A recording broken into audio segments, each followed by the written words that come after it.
कभी ऐसा हुआ है कि आपने किसी नोट पर किसी का नाम लिखा हो, नंबर लिखा हो या मजाक में कुछ बना दिया हो और किसी ने आपको टोका हो कि अरे ऐसा मत करो, ये गैर कानूनी होता है।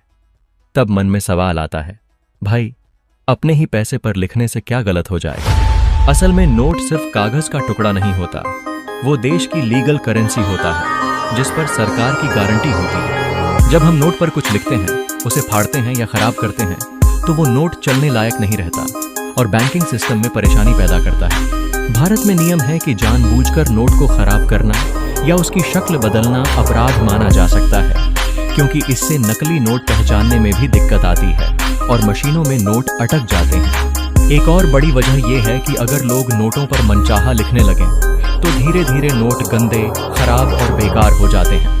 फिर सरकार को नए नोट छापने में ज्यादा पैसा खर्च करना पड़ता है, जिसका बोझ आखिरकार आम लोगों पर ही पड़ता है।